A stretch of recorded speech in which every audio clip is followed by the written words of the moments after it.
Sequential structure के बारे में पढ़ा था। आज हम सिलेक्शन स्ट्रक्चर के बारे में पढ़ेंगे कि सिलेक्शन स्ट्रक्चर हमारे पास क्या होता है। A selection structure select a statement or set of statement to execute on the base of condition कि हमारे पास सिलेक्शन स्ट्रक्चर एक स्टेटमेंट को या सेट ऑफ स्टेटमेंट को एग्जीक्यूट करवाता है on the base of condition के जब हमारे पास कंडीशन गिवन हो। टाइप्स कौन सी है हमारे पास सिलेक्शन स्ट्रक्चर की? इफ एल्स और स्विच, ये हमारे पास सिलेक्शन स्ट्रक्चर्स की टाइप है। तो हमारे पास सिलेक्शन स्ट्रक्चर में दो चीज़ें हैं, पहली हमारे पास एग्जीक्यूट और दूसरा हमारे पास इग्नोर। अब एग्जीक्यूट क्या है कि अ स्टेटमेंट और set of statement execute when a particular condition is true, कि हमारे पास एक स्टेटमेंट या सेट ऑफ स्टेटमेंट उस वक्त एग्जीक्यूट होंगी जब हमारे पास जो कंडीशन दी गई हो वो ट्रू हो। जैसे कि हमारे पास इफ 5 ग्रेटर देन 4, के 5 ग्रेटर है किससे? 4 से।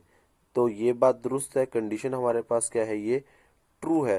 तो देन हमारे पास आउटपुट जो मिलेगी वो 5 इज ग्रेटर। हमारे पास आउटपुट में हमारे पास आएगा 5 इज ग्रेटर। और दूसरी हमारे पास है इग्नोर। अब इग्नोर क्या है कि अ स्टेटमेंट और set of statement ignore when a particular condition is false, कि ये एक स्टेटमेंट और सेट ऑफ उस वक्त इग्नोर होंगी जब हमारे पास कोई पर्टिकुलर कंडीशन क्या होगी? फॉल्स होगी। जैसे कि इफ 5 लेस देन 4, 5 क्या हमारे पास लेस है 4 से? नहीं, क्योंकि 5 तो ग्रेटर है 4 से। तो यहाँ पर ये कंडीशन क्या हो गई हमारे पास? फॉल्स हो गई।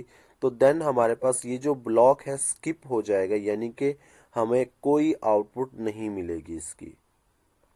तो नेक्स्ट वीडियो में हम रेपिटेशनल स्ट्रक्चर के बारे में डिस्कस करेंगे।